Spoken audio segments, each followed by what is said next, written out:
होळी रे होळी पुरणाची पोळी असं आपण महाराष्ट्रीयन लोक नेहमीच म्हणतो आणि आपल्या महाराष्ट्रात घराघरात बनली जाते होळीसाठी, ती म्हणजे पुरणपोळी. पण नॉर्थ साईडला होळी ही वेगळ्या पद्धतीने साजरी करतात आणि तिकडे याला जास्त महत्त्व आहे. होळीला ते बनवतात म्हणजे थंडाई, जी घराघरात बनली जाते आणि बाहेरही सेल करायला ठेवतात. तर ती कशी बनवायची तेही आपण पाहूया. याला तुम्ही भांगही म्हणू शकता, पण त्याचं सिक्रेट मी नंतर सांगते. तर यामध्ये आपल्याला यूज करायचे आहेत बदाम, काजू, पिस्ता, थोडेसे मिरे, बडीशेप आणि इलायची. ओके, आणखीही तुम्हाला जर काही ड्रायफ्रूट्स टाकायचे असतील तर ते तुम्ही यूज करू शकता. याला दोन प्रकारे बनवलं जातं. एक तर तुम्ही याला रोस्ट करू शकता हे सगळे ड्रायफ्रूट्स, किंवा मग कच्चेच टाकू शकता. आता हे सगळे मी कच्चेच करणार आहे.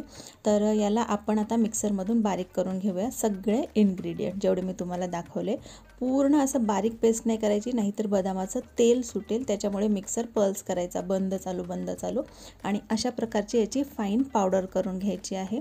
आता ही जी पावडर आहे ती आपल्याला एका चाळणीने चाळूनसुद्धा घ्यायची आहे. ओके, आणि त्याच्यानंतर मग आपल्याला घ्यायचं आहे दूध. आता बघा, मी ही पावडर चाळते तोपर्यंत तुम्हाला सांगते की काही ठिकाणी याला गरम दुधामध्ये, जसं की आपण कोजागिरीला दूध बनवतो ना, त्या प्रकारे गरम दुधामध्ये ही पावडर आपल्या आवडीनुसार, जसं आपण दूध मसाला टाकतो त्यानुसार ही उकळून घेतात. भरपूर वेळ उकळून मग ते दूध पूर्णपणे थंड करून मग ही बनवली जाते थंडाई. ओके, आणि आपण इथे थंडाई बनवतो आहे, जी थंडाई आपल्या घरातील लहान मुलांपासून मोठ्यांपर्यंत सगळे पिऊ शकतात. No side effects. उलट हे उन्हाळ्यातला पदार्थ आहे, किंवा उन्हाळ्यात होळी येते आणि हे जे आहे थंडाई नावावरूनच आपल्याला समजतं. त्याच्यामुळे याचं सेवन तुम्ही रोजही करू शकता दुधामध्ये टाकून. ओके, आणि यामध्ये जर भांगाची पानं, भांगाचं एक रोप असतं किंवा झाड म्हणूया आपण, त्याची पानं क्रश करून टाकतात आणि त्याची बनते मग भांग, प्रॉपर भांग. आणि भांग पिल्यामुळे काय होतं हे काही मला तुम्हाला वेगळं सांगायला नको. तर आपल्याला इथे झूम बरोबर झूम नाही करायचं आहे. आपल्याला नॉर्मल थंडाई प्यायची आहे, जी नॉर्मल घरांमध्ये होळीसाठी पिली जाते. तर हा छान असा मसाला आपला रेडी आहे. आता एवढा एकदाच नाही वापरायचा. हां, तुम्हाला खूप जास्त प्रमाणात बनवायचं आहे तर तुम्ही वापरू शकता. आता मी 1-2 ग्लासांसाठी बनवते, सो 1 ते 1.5 चमचा इनफ आहे. तर तुम्ही घरी बनवायचं तर अशा प्रकारे कोणताही ग्लास घेऊ शकता, बट आज मी तुम्हाला कुल्हडमध्ये बनवून दाखवते, म्हणजे आपली थंडाई आपल्याला प्यायलाही भारी वाटेल आणि ती दिसायलाही तितकीच सुंदर वाटेल.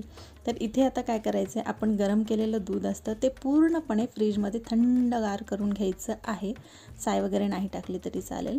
थंड दूध घ्यायचं आहे फक्त, आणि त्यामध्ये हा मसाला ॲड करायचा आहे. इन्स्टंट थंडाई रेडी आहे. आता याची टेस्ट आणखीन वाढवण्यासाठी तुम्ही इथे गुलाबाच्या पाकळ्या वापरू शकता, किंवा तुमच्याकडे जर गुलाबाचं सिरप असेल तर तेही तुम्ही अगदी आरामात वापरू शकता, कारण त्याने याची टेस्ट आणखी वाढते. ओके, याचा गोडवा आणखी वाढतो. तुम्हाला जर लक्षात आलं असेल की मी यामध्ये साखरेचा वापर केलेला नाही आहे. ओके, साखर नाही वापरायची यामध्ये. तर अशा प्रकारे ही छान अशी थंडाई आपली रेडी आहे. एकदम ट्रेडिशनल डिश आहे.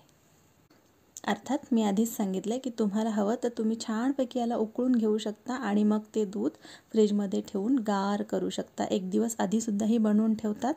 तर नॉर्थमध्ये हा खूप प्रसिद्ध प्रकार आहे. फक्त यामध्ये ॲडिशन जर तुम्ही भांगेची पानं केली तर ही तुमची भांग तयार होईल.